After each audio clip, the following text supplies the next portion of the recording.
Irene Bangwell is an educator, a parenting coach, a mom, and a wife. As an educator, Irene Bangwell and her husband Kingsley are the co-founder of the NOSC 100 Naira a Day Secondary School Kuje.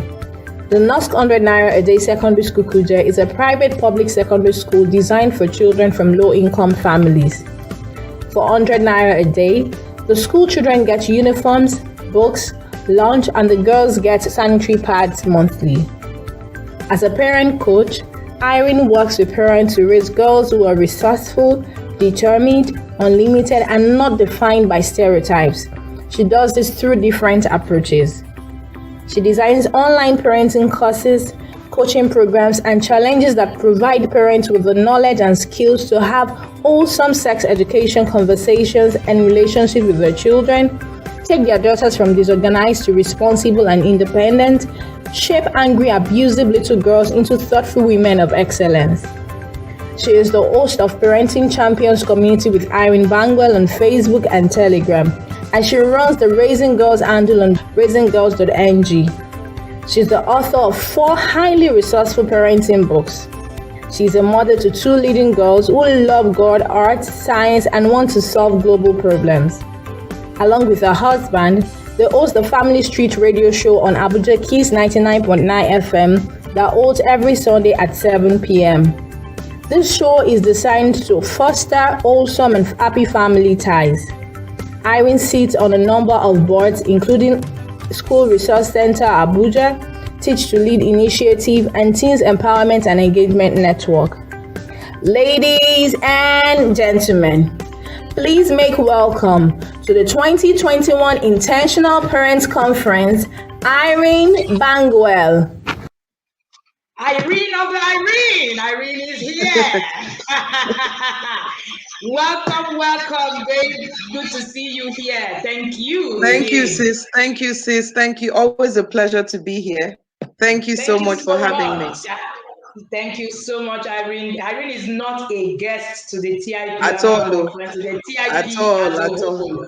Irene is part of us, and Irene has spoken on this stage severally, something that we do not take for granted. I tell you a bit about Irene raising girls and all of that. I remember sometime just a few years ago, and I said to her, but the way you talk about girls, I think that you're a champion when it comes to raising girls. I don't think any other person does it better than you do. And I remember that day she looked and said, "Oh, that is true. That is true." And today we have the Raising Girls system, and it's amazing. You want to be here with your pen and paper.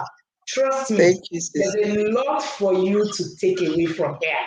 It's so much. Don't kid yourself. Share this video with somebody, and be ready with your Instagram and all of that to share about Coach Irene. I'm going to be out of the screen, and you just take it away. Thank you, Irene. Remember, we have a video. So good evening, everyone. It's always an honor to be out here at TIP. I do remember. We have a video. Yes. So I do remember.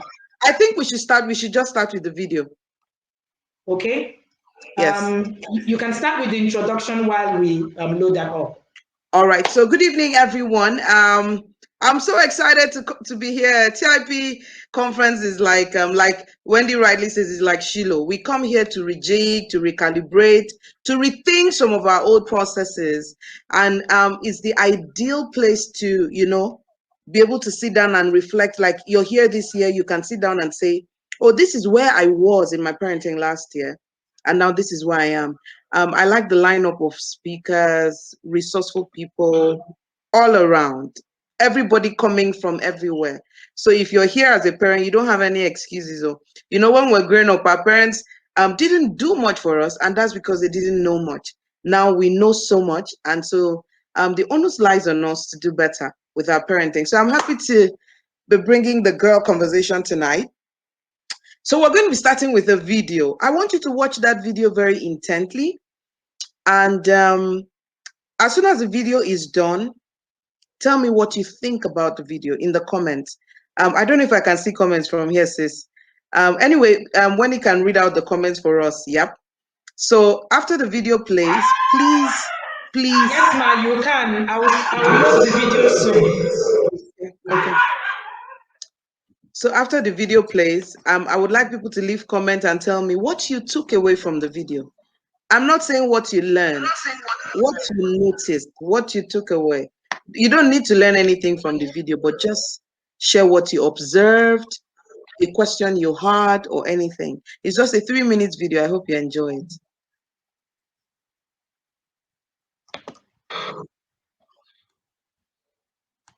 Sorry, just give us a bit of a little time. Okay, not a problem at all. Yeah. All right. So welcome. Today I'm going to be talking to us about how to raise your daughter's leadership potential. So I'm going to be looking at some of the things that we already believe. Should a girl even be a leader? What does it mean to be a leader? What is the one tool that I know that can be used to teach girls and nurture leadership in girls? So are you ready for me just yet? Not yet. Just give me a few more minutes. Again, my name is Irene Bangwell. I'm talking today about how to raise your daughter's leadership potential. So we're going to be starting with a video, but then let me just start the conversation a little bit. I guess we are ready for you, ma'am. Okay, let's go.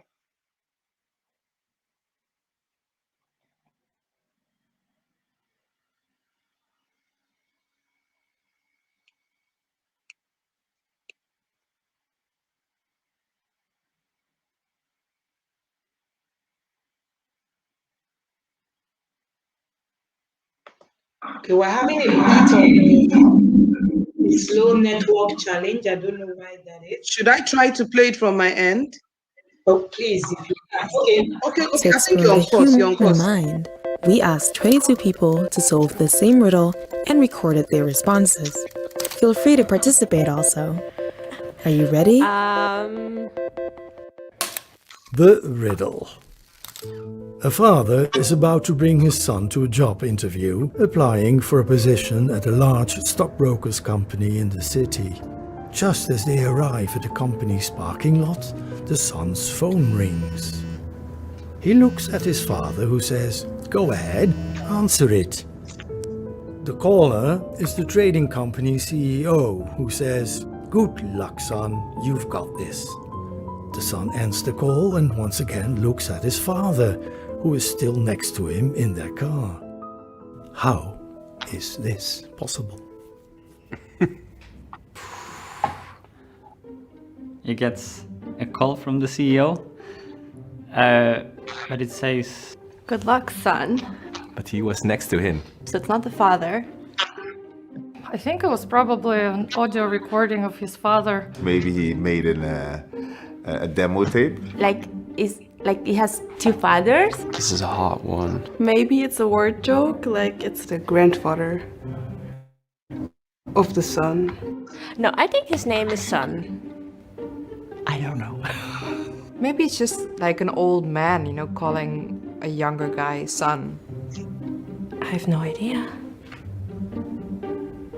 The answer. It's his mother.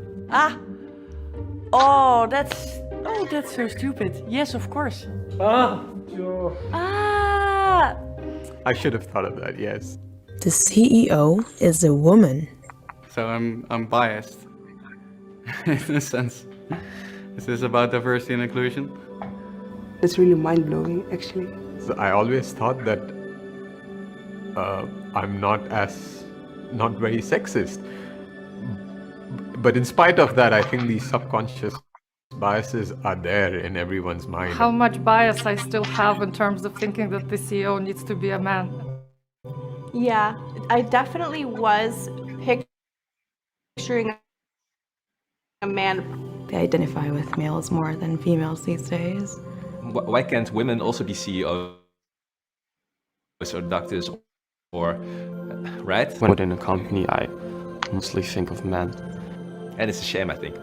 And that's so weird, because I'm a CEO, and I'm a woman. And I want to be a CEO. Why didn't I think about that? Crap. I believe women can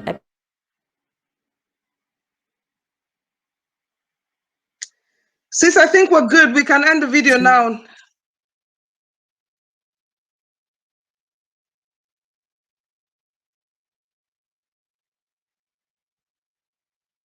They be CEO.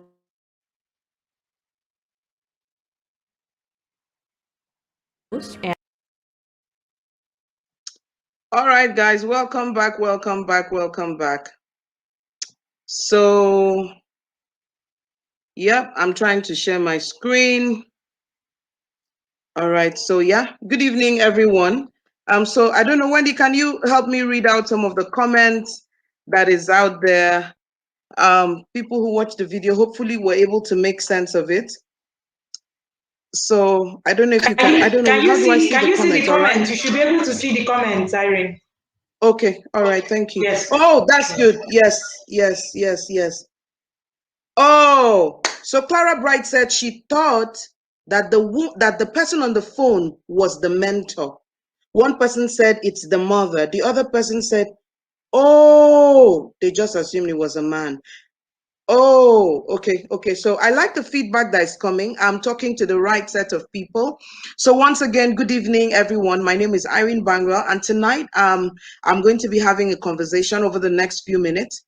How to raise your daughter's leadership potential. I mean, we're having this conference in Africa, so I can imagine a handful of us who live in Africa will be familiar with these kinds of conversations. But I know that these kind of things are not happening in your home because, I mean, you don't have this kind of thing going on, you know. Abi, do you? In Africa, we always start with the denial. I don't think like this. So today, I want to walk you through some of the practices that we engage in that is stalling the ability of girls to lead, and even what it even means to lead, but also what we can begin to do. Tonight's conversation is not supposed to point fingers, blame. It's not a gender war. It's just a conversation about saying that girls are missing in action, and they're primarily missing in the places that God really needs them to be active. So come with me. I hope it's as engaging.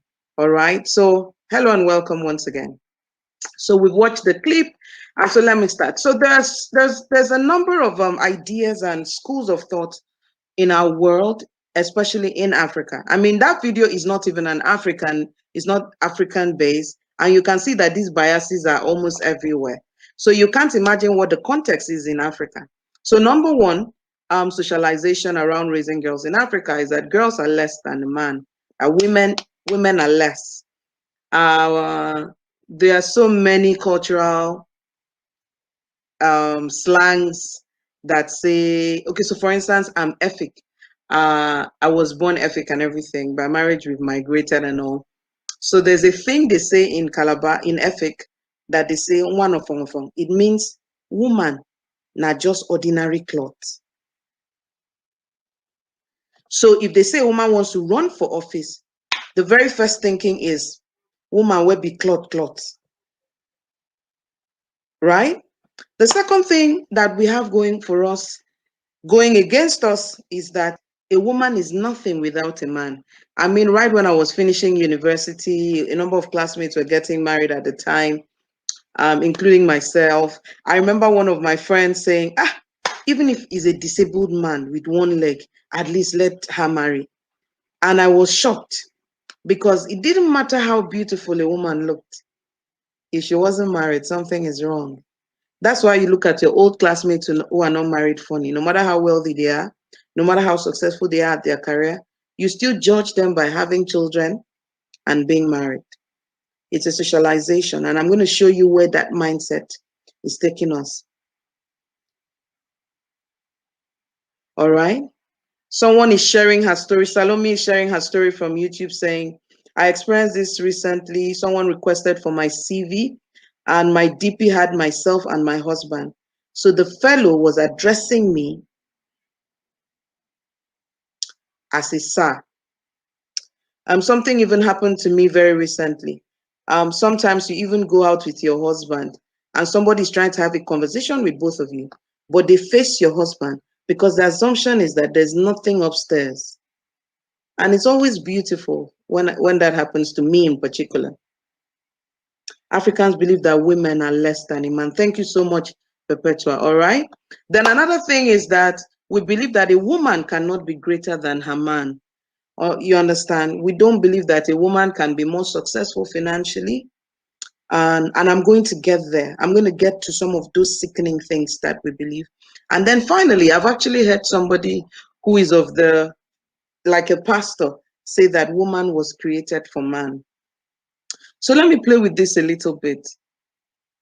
Number one, God didn't design a woman to be less than a man. The first time God met humanity, he met man and woman, and he gave them the command to dominate, replenish. He gave them same instruction. The only place where a woman appears to be less than a man is not even less, is that she's under his authority. She's not less than him, she's under his authority, is in marriage. What that means that in all of humanity, a woman is only under the authority of one man, the one that has paid her dowry, and is for the purpose of order and structure. Number two, a woman is nothing without God. Man is not equal to God. So that blows that up a little bit as well. Number three, she should not be greater than a man. When a man and a woman come together in marriage, they become team. One person's success is everybody's success. They are not competing, they are collaborating. What determines greatness in any person is assignment and fulfillment. Assignment, diligence, and fulfillment. A man can work in his assignment, be diligent, and fulfill God's purpose, but it doesn't give him some kind of success compared to his wife. And the truth is that success for one person may not be success for another person. So when man and wife work together and determine what success is for them, then there's no such thing as greater, because everybody's success and win adds up to the winning of everyone. Number four, people say woman was created for man. Wrong. Woman was created to fulfill God's purpose and assignment, one of which includes being a helpmate to a man. Women are being born with gifts and talents and different things that is making you know that, oh, being a wife, being a mother are all part of the assignment. They are not all, it's not all of it. But we're just getting started with this conversation. So let's see how far many of us have been, how much deep root some of these socializations have taken. All right. So here's what this thinking has done for us. We have made boys the goalpost for girls. We have made boys the goalpost for girls. So you sit down and everything that a girl does is always about a boy. So look at all those things I said. Some people have the privilege of raising males and females as children. And you have a daughter that is slaving away in the kitchen and the boy is doing absolutely nothing. People come at me and say, oh, you're talking about raising girls. Everything has been done for girls, for girls, for girls, for girls. It's now time for us to turn around to boys. I say, well, everything has been done and done and done to raise dysfunctional girls. Nothing has been done to raise an empowered girl. So all the conversation, every training, women empowerment is done for women. Yeah, we've been doing that so that women can pick the dirt of men. Everything a woman has been taught is so that she can serve a man. So we've made boys the goalpost. I mean, during female genital mutilation, you will hear the nurses say, make we cut her small so the man go enjoy her. So she's now an object that needs to be tweaked for the pleasure of a man. So what does this do for our girls? Our girls from when they're very young, they exaggerate boys in a way that is disturbing. I started mentoring teens like 2008, started holding boot camps for girls and boys to come. And you would find that girls, intelligent, excelling academically, can get up and allow a boy who cannot read, who cannot write, dictate their lives, hit them, sleep with them, make a mess of them, because they somehow reduce their entire existence to the opinion of a boy. Unfortunately, they don't usually realize that the boy whose opinion matters a lot is a child just like they are. So you show up in university, little girls who have not even leaving home for the first time. As I'm talking to you, I'm telling you that I'm seeing pictures in my mind. I'm talking about real people. In my in university days, had this amazing, brilliant girl from the same secondary school as me, intelligent to the core, started hanging out with this guy in the university. Pregnancy and abortions after abortions after abortions after abortions. The young man they used to call him a non-academic student. So the question is, why are we raising girls and exaggerating on the role of boys? So the girls growing up in the home as with their brothers are saying how the brother can be careless, the brother can be irresponsible. No, the girl has to pick up after him. And even when mother-in-laws are looking out for the girls that will marry their sons, they're looking for the girls that will pick their sons' mess. Sad, but true. When a mother-in-law feels that a girl is strong and opinionated, they feel that she won't be able to cope with their son. And did you notice that I used the word mother-in-law? I did not say father-in-law, because women are the biggest perpetuators of the abuse of other women. Women abuse the woman who is doing female genital mutilation that wants her to be tied to be sweet to the man is a woman. For someone that will wash her son's clothes, clean him up, feed him up, tolerate his punches, again, another woman. So because we've made everything, clean the house so that you marry. Is that how you do in your husband's house? Your room is so dirty. If a man comes in here. So because from when they are young, girls think that their whole life is about men, it becomes what they live for. So if in SS1 a boy gives her attention, she believes it's an achievement. Something is wrong with all of this kind of thinking. And I'm sure by now you know. So why should girls be raised to be leaders? Why should girls be raised to be leaders? So the very first thing that came to my mind when I started thinking about this was a very interesting scripture in Psalms 144 verse 12. The Bible says that your sons and daughters will be as a cornerstone, polished after the similitude of a palace. The Bible, people like to make it look as if God had a problem with women when he said they should submit. We don't realize that God asked woman to submit to one man. And that same God that asked a woman to submit to a man, handpicked a woman alone to birth the Messiah. The woman, that is, God made the woman alone. God had to make a decision to work with him, did not tell her to defer to the boyfriend, finished talking to her first, started the journey with her before he started talking to the man. And today, people want to make it look as if God is masculine. In the same Bible, you see a thread of God working with women to restore destinies and purpose. And God is telling us, right in the scriptures, Psalm 144 verse 12, a classic case study that he designed women to lead. And only in their matrimonial homes is a woman lower. And by that is for structural purpose, for order. Jeremiah 1 verse 5 is mind-blowing. I mean, the other time I spent time teaching my daughters about Psalm 144 verse 12, yeah? I spent some time talking with my daughters about Jeremiah 1 verse 5. You mother, you father, you've given birth to a daughter. She likes to talk. She likes to lead.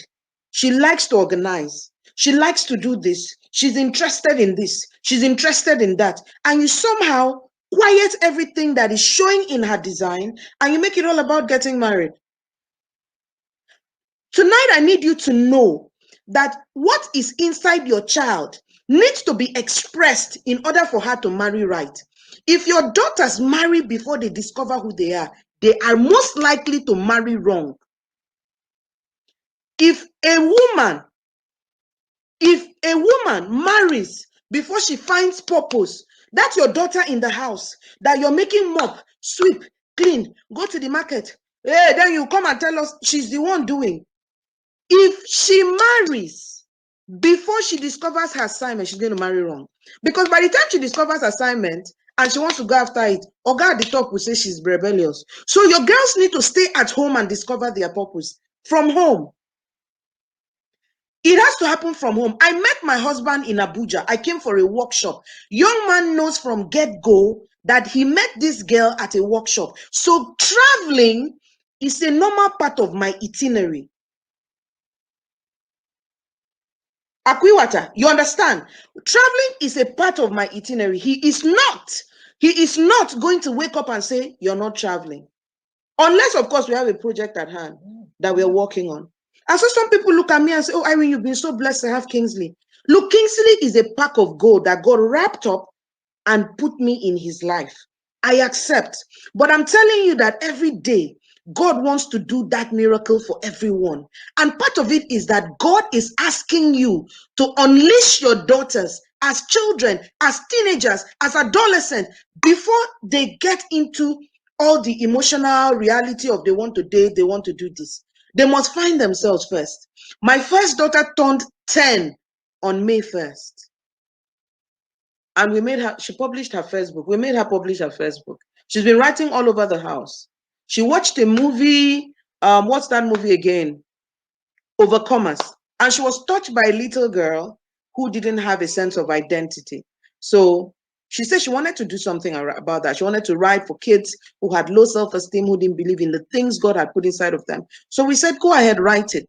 She designed the book cover. She drew the book cover, 2 book covers. We sent it to a designer. Part of why we did that is because by the time she leaves home at 18, I want her to be confident about who God designed her to be, so that she doesn't shrink. I'm too tired of seeing intelligent women shrink because of the men they married. And let me tell you, a woman who doesn't fulfill God's purpose for her life is a disaster waiting to happen. She cannot be okay. A phone that is used as a hammer is only a matter of time. It will disintegrate. So you're here trying to fit into societal definition of who a girl is. Meanwhile, you're pleasing society and you're making a bomb. It's going to explode. Have you seen the number of women walking out of marriages? Have you seen it? Have you heard the number of women that the main person they were angry at when they were coming out of their marriages were their parents? Have you seen it? And you're looking at that thing happen all around you, and you're still repeating the same cycle. You're still letting your girls speak after your boys. And you're coming to criticize me on social media that everything girls, because you are angry that someone is telling girls to sit up and stop taking the nonsense of untrained boys. So if you're here and you're raising girls, it is time to start telling your girls that, yes, so one day you're going to marry, but there's a kind of man to marry. And marriage is not always equal to good marriage. And you must be a parent who says, my daughter is going to marry safely. Last week in Lugbe in Abuja, a man beat up his wife. Well, they say it's not his wife. He's living lover. They've been cohabiting for 10 years. She's had 4 children for him. She's selling bonds on the street. They argued about a phone charger. He beat her. He hit her head on the wall. She pulled on herself. He didn't think something was wrong with that. They kept her at home. They self-medicated on her and she died. She was somebody's daughter. Who told her to cohabit with a man? Who told her to live with a man who's not married her? Who told her to have sex with a man that is not married to her? Who told her that? Where did she get that from? So many people are going to have a problem with me for a very long time, because by the time I'm done, there will be no girl to have sex with until men marry.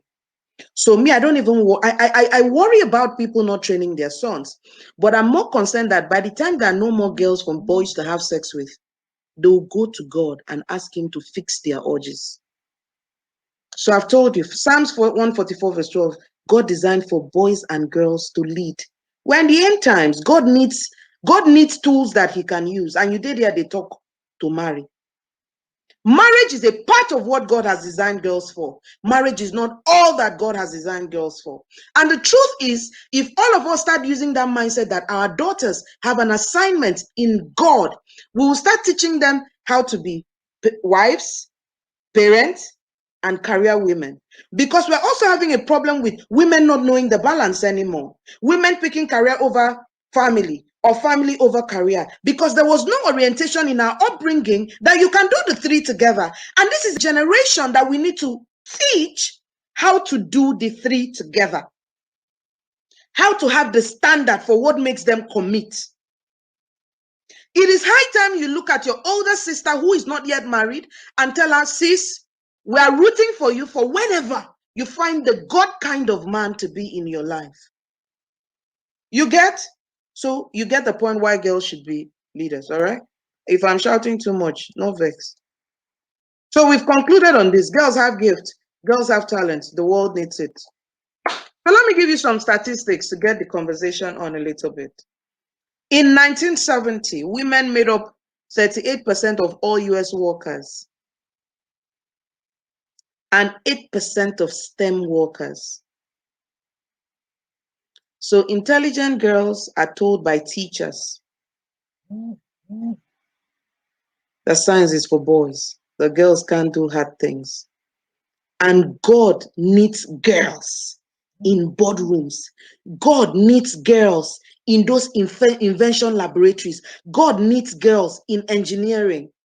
And you're seeing her at home. I don't know if anybody in this live stream is raising a daughter who likes to unscrew and build. They're cutting cartons, they're building things, because they're doing it a lot in my home. They're doing it a lot in my home, and I know it is not my home is not the exception. I know that it's a cultural thing. I know that it's happening everywhere. I mean, I'm coming from my friend's house this evening. She's raising 3 daughters, but 2 are younger. And they build the way my children build. They're designing, they're planning, they're doing stuff. That so much is in their mind. Jeremiah 1:5 is telling us that girls were made for more. How do you look at all of that and reduce it? So they said the proportion has increased to 27%. Women are now 27% of STEM. Well, this is America. Let's try to see if we can try to use the same American statistics and see where our own reality is. Well, in the United States, according to catalyst.org, the number of Black women in engineering and sciences is 2.5%. A few years ago, a company decided to run a campaign for ads for pad, sanitary pad. And the first day the advert hit the media, it died. Do you know why the advert died? It was men that designed it. There were no girls in the room. Food for thought. So here's where we are beginning to pay the price. Number one, we have women living with abusive partners. Then we have girls taking one of 4 moles. We have the rebellious girls. The rebellious girls think that they are the woke generation.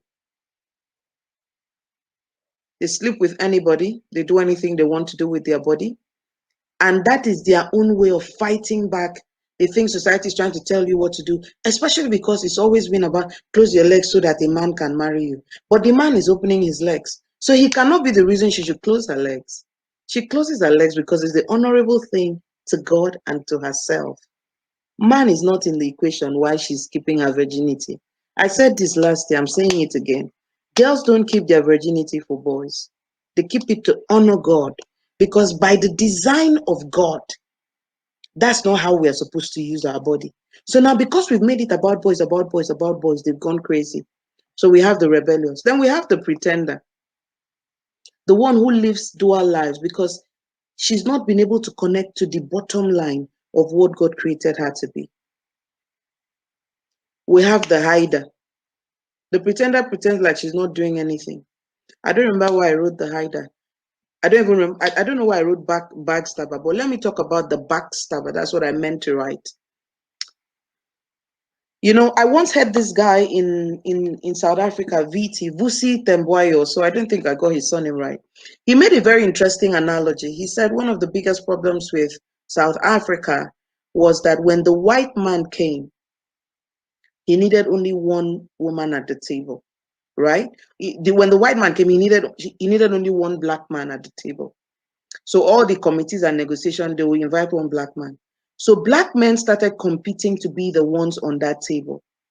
So even long after the apartheid is over, the success of one black man upsets the other because they feel like that one took their seat at the table. And you may ask, Irene, how does it relate with girls? So let me tell you. Because boys are the goalpost, girls need men's validation to feel good about themselves. So they fall over themselves to get that validation. Women are not okay. That's why there's side chick culture. She doesn't care how she's hurting the wife. She doesn't care what pain she causes his own, as long as the attention is on her. Because you have made it all about male attention. Is it about how women don't want to see each other succeed? Think about it. Something is wrong. We need to raise a generation that believes that all girls are exceptional, so that when another girl succeeds, the other girl sees that, whoa, I can do this. Not to outshine her, not to bring her down, not to cause her pain, but because she's a testimony that our kind can. More girls are living way less than God designed for them to be. They're missing in action in the places they have been called to, including motherhood. Mothers are passing the legacy of victimhood to the next generation. So many mothers don't feel good about themselves, don't feel good about life, and they pass it on to their children. They're complaining, they're grumpy, they're dissatisfied. There's one complaint after the other, one complaint after the other. So eventually we pass on the legacy of it's a man's world to our daughters. We pass on it's a man's world to our daughters. Then our daughters carry it and pass it on. So because we keep passing it's a man's world, it's a man's world, you can't see that girls run the world. One single analogy helps me see that. If we want to stop the bias or disrespect of women from boys, we can stop it in one generation. Boys are being raised by women. The question is, what are the women telling them? The women raising them. What are the women telling them about other women? So women actually run the world. If you want more women in political office, go and raise boys who make room for girls. So I have the privilege by God to run a school at the NOSC. I want you to listen to what I'm about to say. In the first year of our admission, we had 30 girls, 30 students, 20 were girls. We admit 60% girls and 40% boys because data shows that 55% of girls don't finish secondary school. So we admit more girls. So you won't believe what I'm about to tell you. We ran presidential elections with 20 girls and 10 boys. A boy won presidency. A boy won second vice presidency. Do you know why? Because it was because even though girls were more, they believed that leadership was for boys. And the reason they believe is that their parents told them that leadership was for boys. My first daughter was in primary 2 when she came home one day and told me that, asked me, why do boys always want to lead? Omo, I knew that I would not raise an anti-boys child, but I knew I needed to tell her what it takes to lead. So I called her and said, baby, you let boys lead because boys want to lead because you let them lead. It has to be the right candidate that leads. So what is the goal that we're trying to achieve? So we pick the best hand to do it. So by the time she went back to school, she could sit down and say, la, la, la, la, la, la, la, la, what do we want to achieve? Who is the best person to get this done? Who is the best person to get this done? So she snapped out of it. So my daughters don't know what boys can do and what girls can. Because really, unless it is sexual intercourse, unless it needs their private part, boys and women can all do the same things. Except for when a man is impregnating a woman. Anything outside of that, a man and a woman can do it by the design of God. So it's time for us to make a radical shift. It's time for us to make a radical shift. So what's the one tool that we can make this shift with? Sex education. Sex education is powerful And so many of us are playing with it. We're playing with it, we're avoiding the conversation. Our children are going online to get information that subjugates women. When your daughters Google about sex, the explanations they get online is how they should use their bodies to pleasure a man. And for them, that's power. Now we have a generation of girls that brag on what they can do to a man in bed. And I say, you have to be very dense for that to be your pride, especially for single women. When you're not realizing that the man needs you to think like that so that you're available to be his toy. So for me, it's sex education. And sex education for me is providing a child. Now, I'm going to be talking about a girl now, with the knowledge and skills that she needs to operate in the gender that God called her to be. So God made you a girl. What does that even mean? So I'm going to show you 3 pillars for sex education of girls that radically shift how they perceive themselves, how they perceive boys, and what they can do and what they can't do. So for me, sex education for girls requires a complete reorientation of the girl child about the person that God designed her to be. So I call this girl the body smart girl. I started working on this late last year because, sometimes you're just working and you're saying, Father, what is something that can help me systemically raise this girl in my brain? Raise this girl that you designed. What is the thing in my head that can make this happen? And so I'm just going to share 3 principles. The first one is body boundaries. All right. The first one is body boundaries. So I shared this last year. You want to go out with your daughters and they want to choose dresses and you refuse. You choose dresses for them. It is your opinion that counts. Theirs doesn't count. Why is this so? But when your boys are stubborn, you laugh and say, no, my name is boys. Now, so men, they rubbish. Number 1, body boundaries. Body boundaries means you start teaching your child to see herself as an entity, a full entity that God designed. It is because of being a full entity that somebody cannot touch her private part. It is because of being a full entity that when she gets into the toilet, she should lock the door and people should knock before they come inside. It's because of being a full entity that you teach her how to wash her body so that no caregiver, boy or girl, violate her. It is leadership to teach your child about being conscious about the environment. It's leadership you're developing when you start teaching your child that, that uncle that keeps coming and buying you sweet and tells you to sit on their lap. She can be aware that, no, don't do that to me. It is leadership that you're teaching her when you start telling her, if somebody wants to hug you, they should ask you if they can, which is something I'm teaching my girls. I say, you want to hug someone, ask them, is it okay if I hug you? So I break this down into 3. The first part is body, physical body, where you're teaching her how to clean up yourself and take care of yourself. Like I tell my daughters, you're a queen, you're royalty. Royalty, there's a way the room that royalty sleeps is. Not that they should clean their room for boys, but because they're royalty. My daughters were out with a close friend of mine, close niche friend of mine, and they came back today. I had sanitized the house, cleaned their room, done ballistic in their room.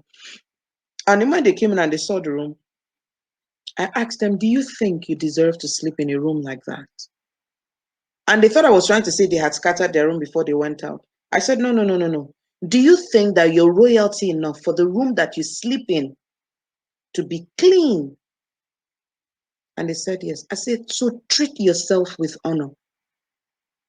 Treat yourself. Body boundaries, treat yourself with that.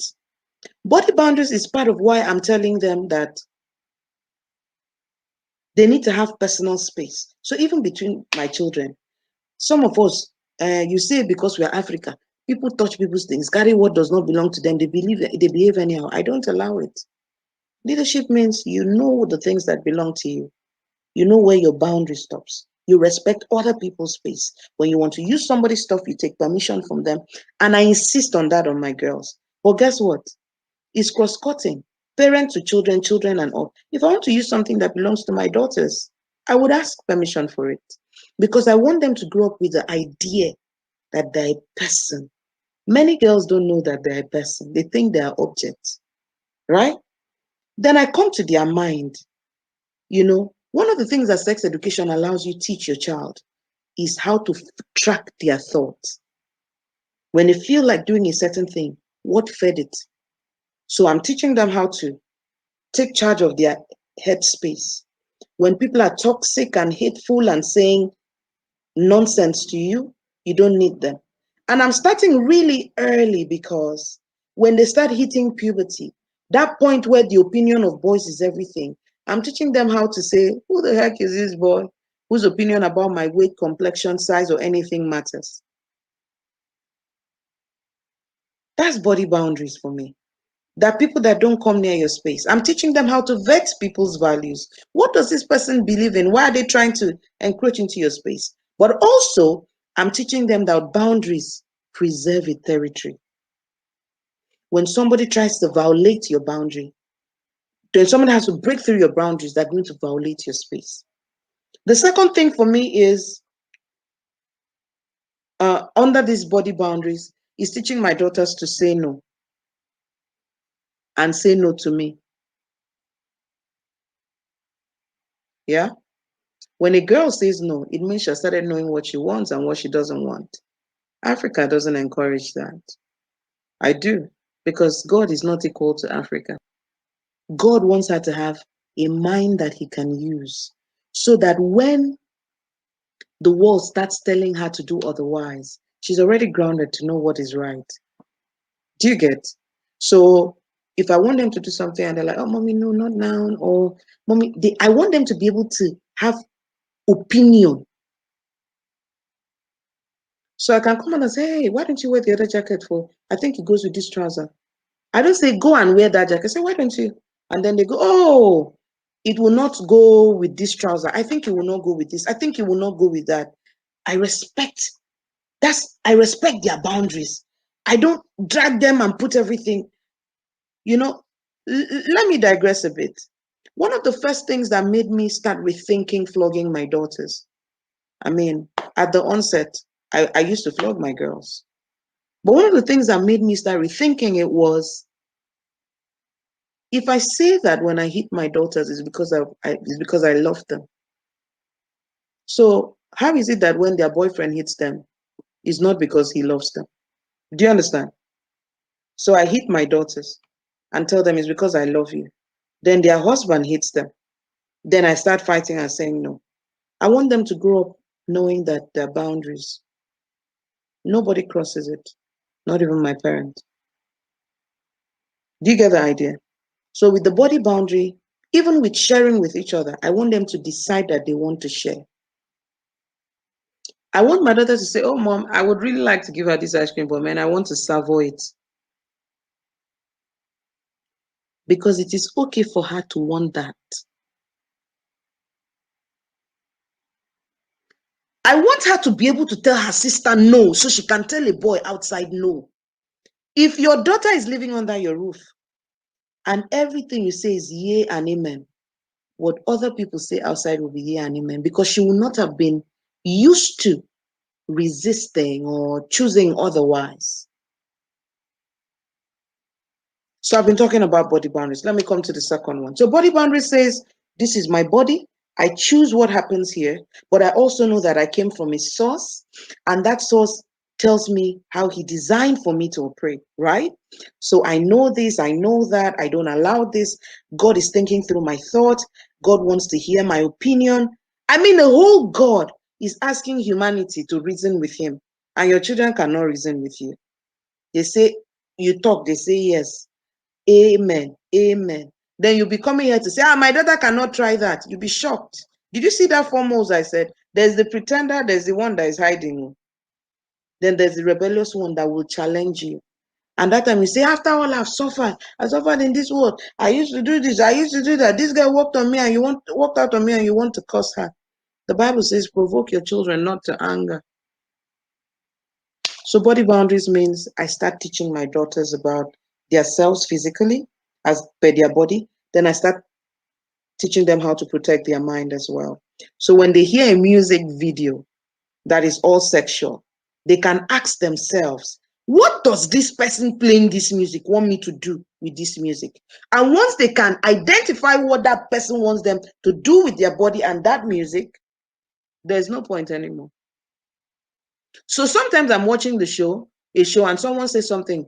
I'm not saying that's very disrespectful. He shouldn't have said that. And I'm smiling because this is music that adults are dancing to.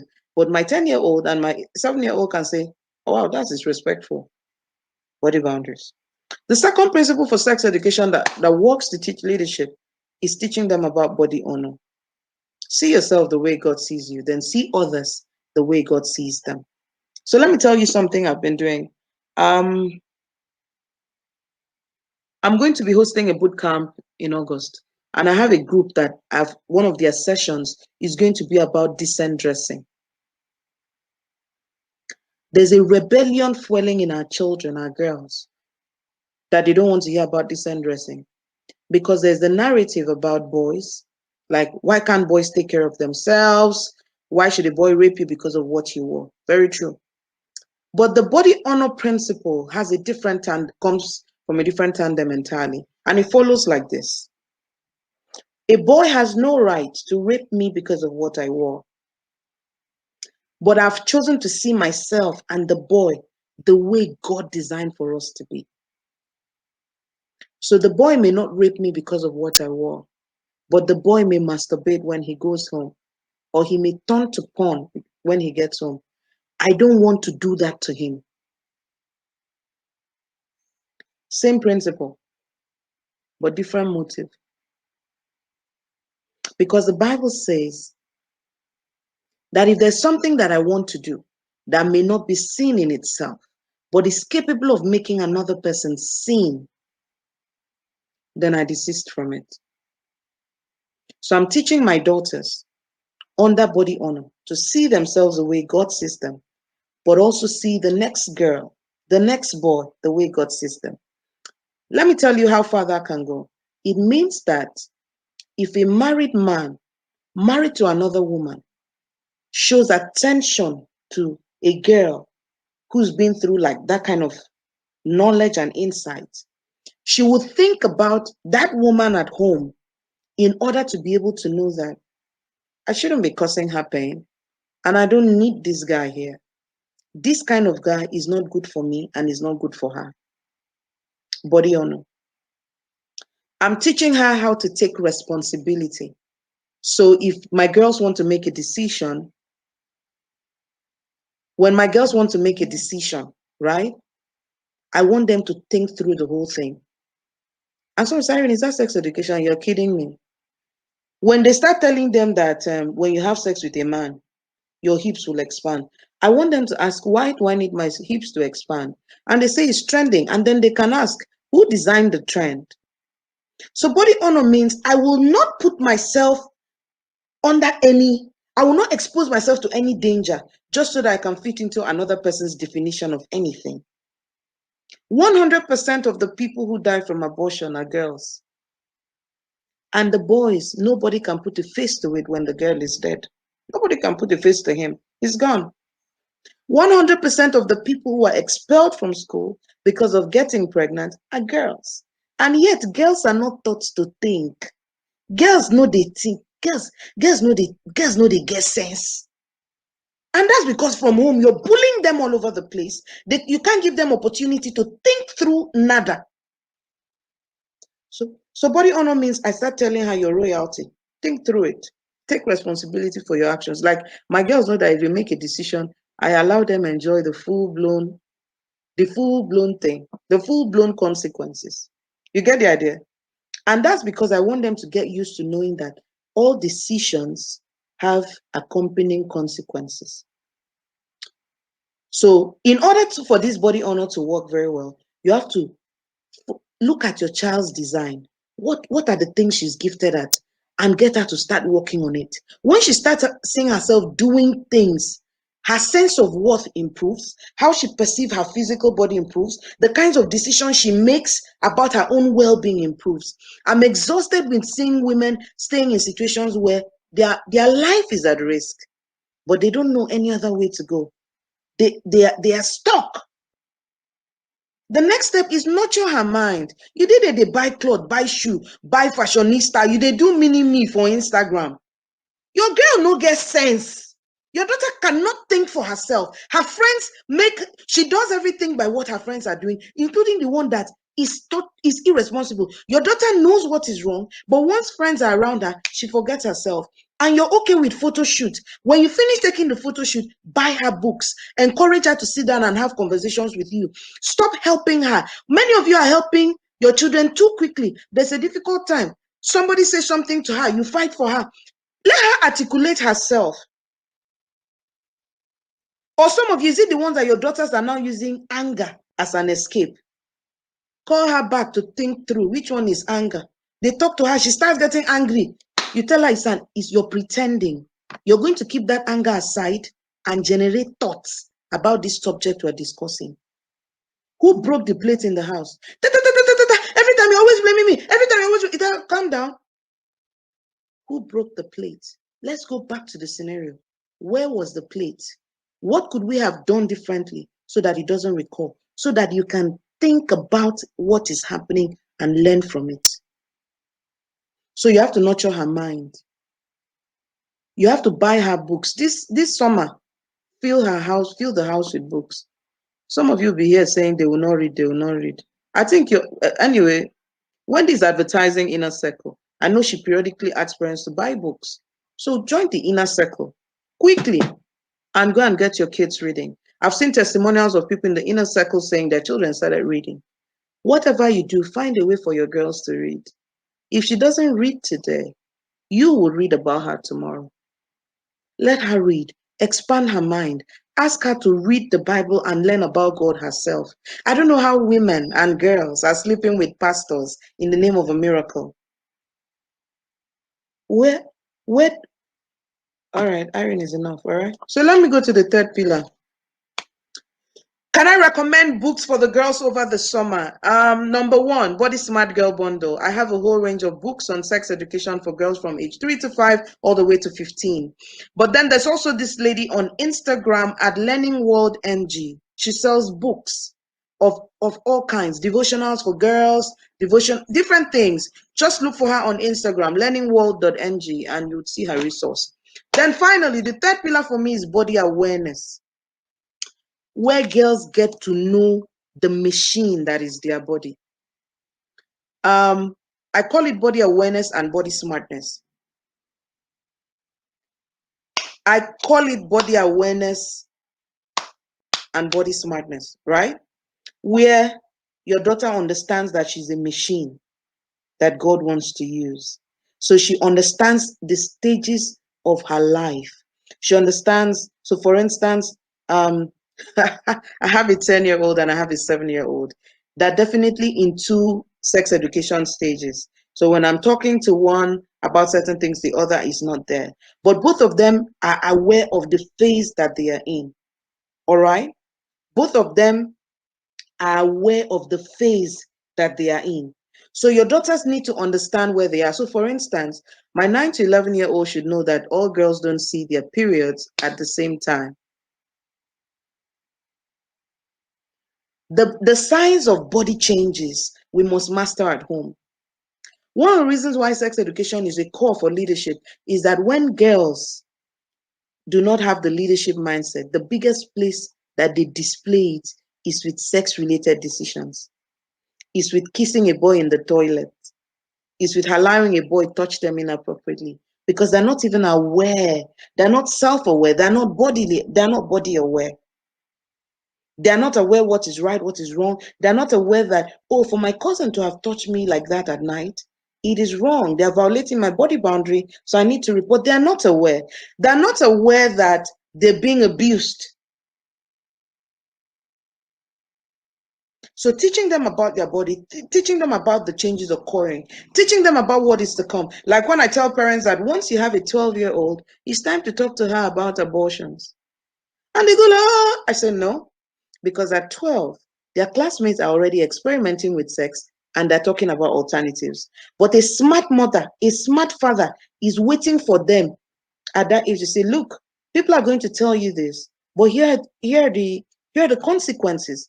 If you try this, here are the consequences. You're the first person that should talk to your child about pornography, even before they see it. And you have to be telling them about how it will come. Sometimes you're going to be on your system, you see a pop-up, you may have a picture of someone saying age 29, looking for someone to hang out with.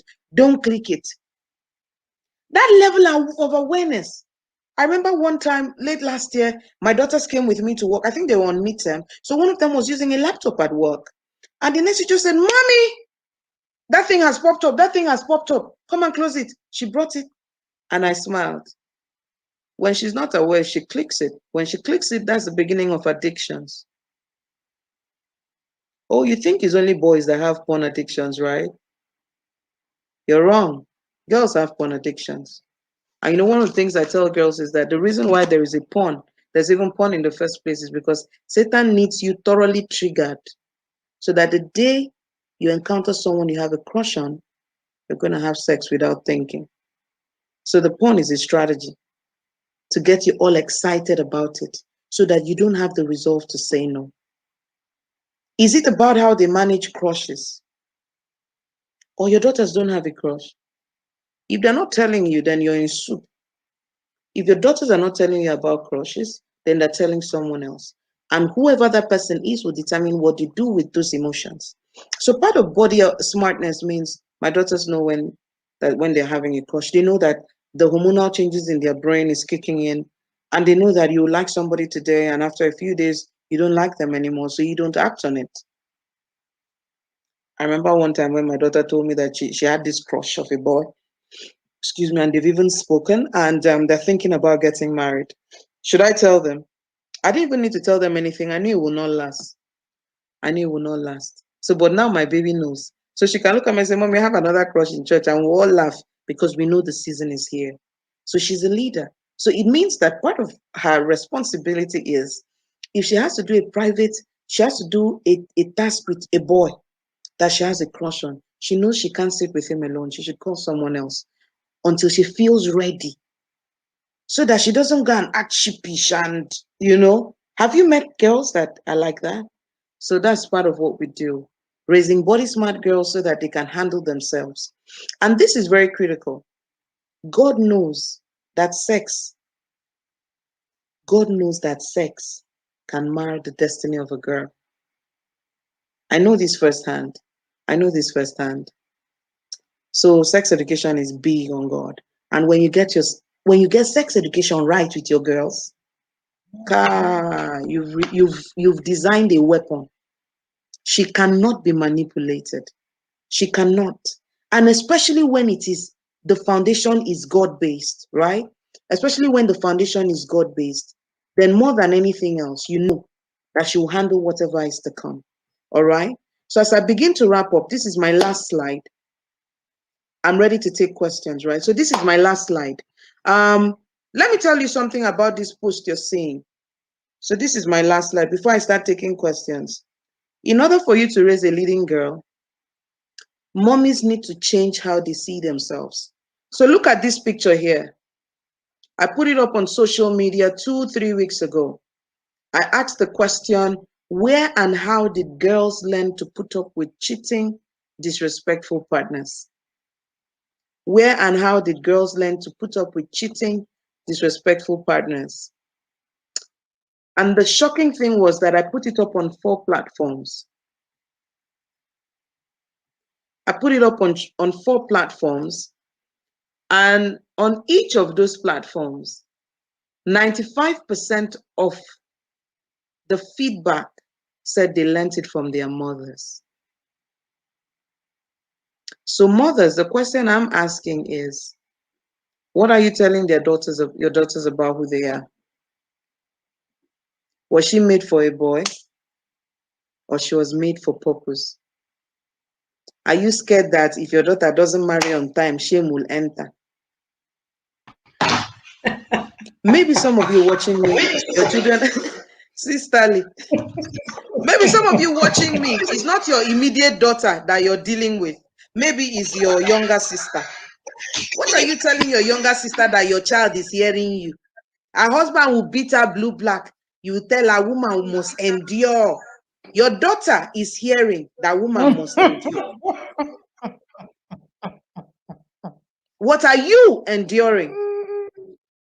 You mother. How can I put a post like that on 4 platforms, 2 social media platforms, unrelated, and everybody gathered and said from their mothers? So you want to raise a leading girl, you have to be a leading mom. Change your mind about who a woman is. Ask God to heal you of anything that has damaged your perspective about being a woman, so that you can raise a girl who lives in the fullness of what God designed for her to be. Over to you, ma'am. Thank you so much, Irene Manuel. Somebody said, sorry, why am I echoing? I can hear myself after I speak. I don't know why. Okay, I think I'm good now. Thank you Yes. so much, sis. That was sipping in. When you gave the analogy, for interestingly, I'm wearing teach, don't hit. That's what is written on my shirt. And Wow. when you give the analogy of, you hit a child and you tell them that you love them, and then eventually the girl just learns that when somebody loves, it's okay for that person to hit you. And that was your turning point. One Yes. thing that I have found about hitting is that we all need to come to a place where we feel what we feel and understand it ourselves. Yes. And get why you shouldn't. There is a Yes. why for you. You need to get the why. But is the hitting going to solve your problem, my dear parents? No, it cannot. Of course, you already know where I stand. So it's never going to solve your problem. And unfortunately, that has created more people who have stayed in abusive marriages than ever. I've said this again and again. I said it in my book, Connect to Correct. There is a direct, what is happening today.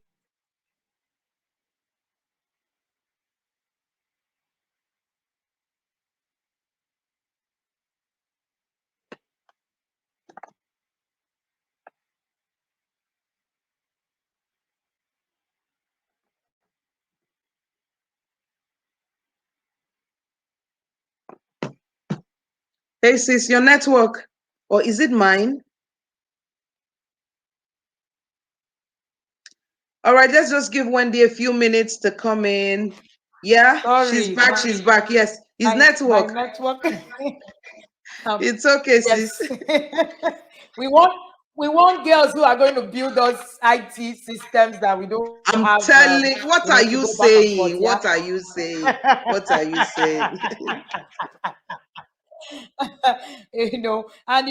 That was really very profound for me because, of course, I'm very big on not hitting children. I'm very big on connection, and it made a lot of sense. And I hope that this has also liberated a lot of people. Now, when you were speaking, you spoke on how to raise girls who are leaders, starting from their sexuality. I don't think this can be overemphasized. No. By the way, Irene has the Body Smart bundle for girls. You want to get that Body Smart bundle. Trust me, it's a step-by-step, series. By the way, you can follow her on raising-girls.ng on Instagram. Step-by-step series on how you can actually walk through this journey. One of the things that I have realized is that our idea of how sex should even be taught is even a problem. Yeah. Yes, it is. It's even a problem in itself. All right. So it's a whole lot. I saw when you said, "Oh, we're busy on Instagram doing mini me," the girl's head is empty. I had a good laugh. I almost had to lock up. I almost had to put off my camera so that I won't be caught laughing. It was just more statements from every angle, like they would say in Nigerian Palace. Sorry if you're not Nigerian listening to me. I know there are many non-Nigerians listening to me, but hey, I'm Nigerian. I'm speaking our language. All right. So, and it's something that you want to actually invest in. Unfortunately, women also have a problem with investing in knowledge, in quotes. Yes. In Yes. quotes, Yes. I'm saying in quotes because, of course, that doesn't apply to everybody. Yes, but it's changing. It's changing. We prefer to Yes. buy a Shebi than to buy a book. Yeah. It's a What about value system thing. Sis, here's the thing. We prefer to invest in what attracts the man physically. We want him to go, wow. We invest in the physical things and not the internal things. And it is the internal that produces the quality of our lives. I'm not saying don't wear the wigs, but do it together.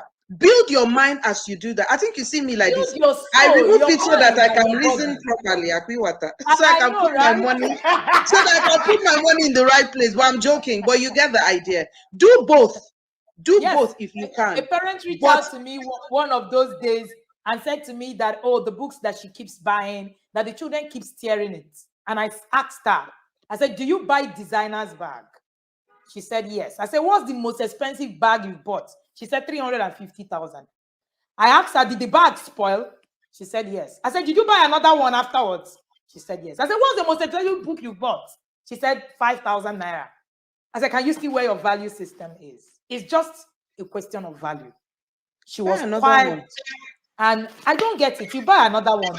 Clothes tear now, you buy another one for the children. Simple. If books tear, you buy another one. If you buy the body smart bundle, if it tear, you pay you buy Anna, what are you saying? Another one, please. I will send you another one. I will say it's not hard though. Just a few working days. He will send you another one to you. He will send you another one. Let the children you start from age 0. You know, it has you give your 2-year-old to read. If it tears it, call Irene, tell her, please, my 2-year-old has turned the one. We'll send it to another you. one so that I can start from the beginning.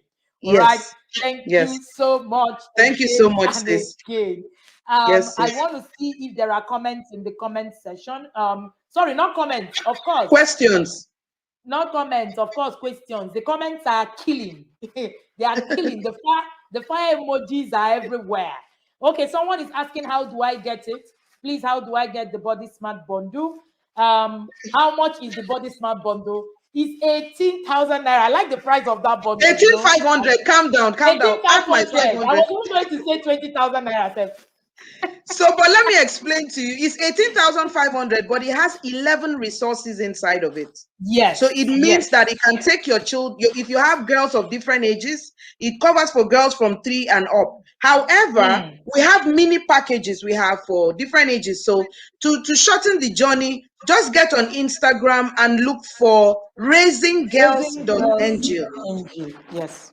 raising-girls.ng and send me a DM. Somebody asked if there's a TIP discount. There's 1K off for everybody from TIP if you order in 24 hours. Only 1K off.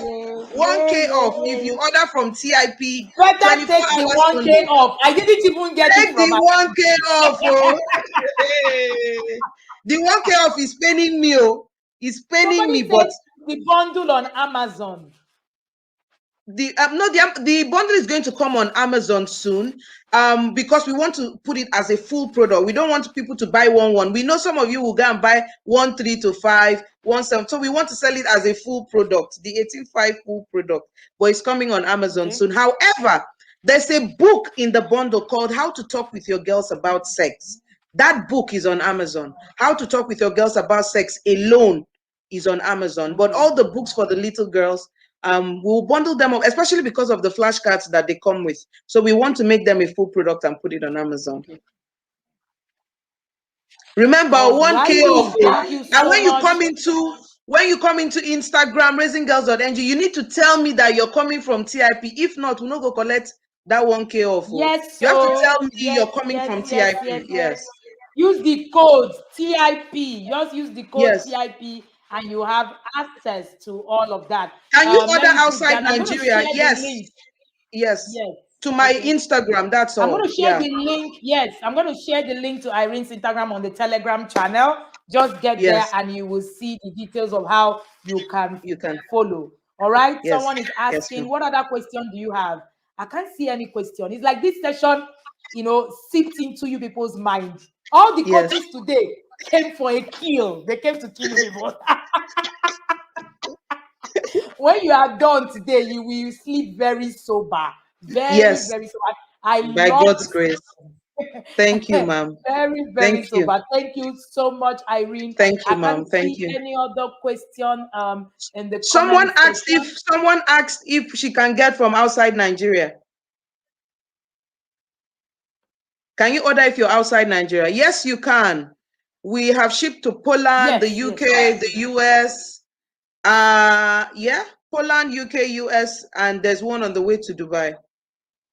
So we ship outside Nigeria.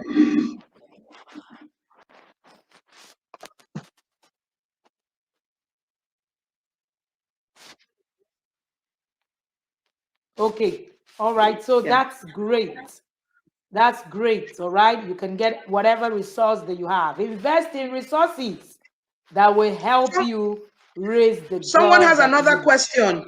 You know, I said Someone has 2 a days question. ago that people are raising outliners. Don't raise slaves. Don't raise.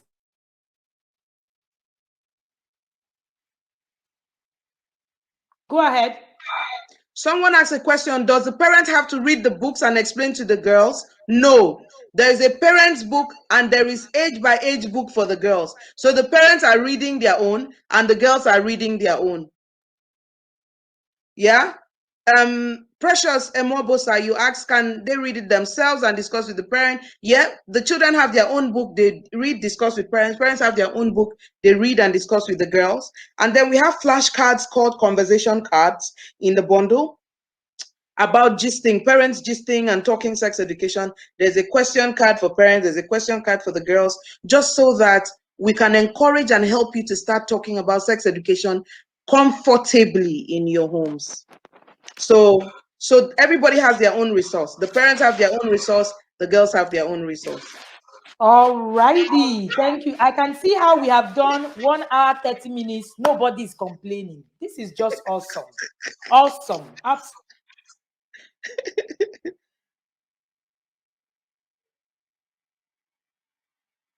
The network is not friendly. We need to do this. Okay. I hope We I need can to be wrap heard. up. Yes. I hope I can be heard. Yes. All right. So we need to begin to round up. We're going to share all the details that you can get from the Telegram channel. Thank you again, Irene Bangwell, Thank for you, doing sis. it for us. We do not take it for granted. We are very honored to have you again at the TIP. Thank you, ma'am. Always an honor, ma'am. Thank you so much. God bless you, ma'am.